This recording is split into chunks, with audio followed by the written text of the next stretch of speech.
Muchas gracias, buen día. Gracias por la invitación. No te voy a agradecer por ponerme a hablar después de Fernando, que dio una muy buena charla.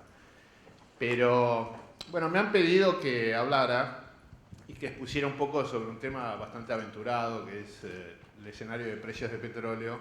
Y a mí se me ocurrió también vincularlo un poco con ustedes, ¿no? Porque ustedes van a ser quienes manejen esta industria en los próximos 10, 20 años. Y se me ocurrió, yo siempre me caracterizo un poco por tratar de ver los números, ver de dónde vienen las tendencias, cómo son las cosas en la realidad, en los números más duros, para tratar de sacar conclusiones y tratar de pensar un poco para adelante. Y eso es lo que voy a tratar de hacer en estos minutos. Estamos viviendo un hecho inédito desde mi punto de vista en el mundo petrolero, que es un cambio radical de la forma en que se establecen los precios del petróleo en el mundo. ¿Y por qué? Porque después del embargo del petróleo de 1973, la OPEP, de los principales países productores de petróleo, excepto Rusia, excepto Estados Unidos, decidió, después de manejar un cartel durante 40 años, manejando férreamente los precios, reduciendo volúmenes cuando los precios caían, para que la oferta disminuyera en relación a la demanda y subiera nuevamente, decidió transformarse y decir, bueno, vamos al libre mercado. Obviamente esto produjo un colapso en los precios que estamos viviendo, pero lo que causó esta reacción de la OPEP no es que un día decidieron ir al libre mercado y que entonces los consumidores se beneficiaran, sino que lo produjo fue un extraordinario incremento de la producción de petróleo en Estados Unidos, que ustedes conocen, creo que bastante bien, con una recuperación realmente extraordinaria y sin precedentes en el mundo, considerando que no fue abrir una válvula, como bien podría ser en países de altísima productividad como Arabia Saudita, sino que fue el esfuerzo de la tecnología y de un capital invertido extraordinario en un país que tiene unas reglas de juego que son muy propicias para la inversión. También Rusia, que es hoy, junto con Arabia y junto a Estados Unidos, los mayores productores del mundo, con casi 9, 10 millones de barriles por día, tuvo ya desde años previos, cuando se dio la reacción de altos precios en el mercado allá por el 2004, un incremento muy sensible de su producción que estaba muy deteriorada por muchos años de falta de inversión tras la caída del muro. Tuvo casi 15 años con realmente baja producción y un deterioro muy importante, y que, sin duda, por efectos políticos de la visión de Putin, el interés de revivir el poderío ruso, se apalancó a través de asociaciones con empresas internacionales y con empresas independientes para levantar la producción fuertemente. Pero el hecho determinante que llevó a esta decisión inédita de la OPEP, comandada por Arabia Saudita, fue el incremento extraordinario de producción de Estados Unidos.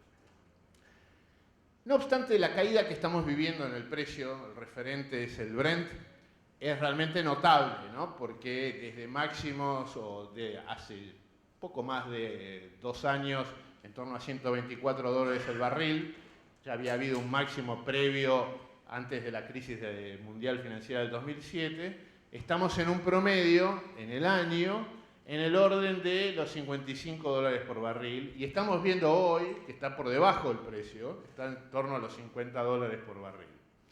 La velocidad de la caída es impactante porque es muy similar a la que se dio en la crisis financiera de 2007-2008. En aquel momento se cayó desde un máximo que hubo en julio en torno a los $144 para el WTI, que era el crudo marcador en aquel momento, se cayó hasta $34 el barril, en muy poco tiempo.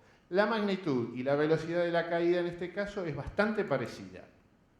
En aquel momento, la recuperación fue muy notable porque la OPEP actuó en forma completamente distinta ahora. Actuó reduciendo la producción y tratando de hacer un esfuerzo para mantener los precios. Hoy, por el contrario, Arabia acaba de anunciar el 30 de septiembre que reducía nuevamente sus precios.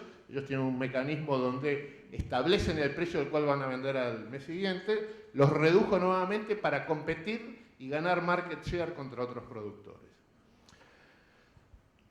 Y la verdad es que la demanda, que es el otro factor determinante, es mucho menos elástica que las decisiones de subir o bajar la producción de los países que pueden hacerlo.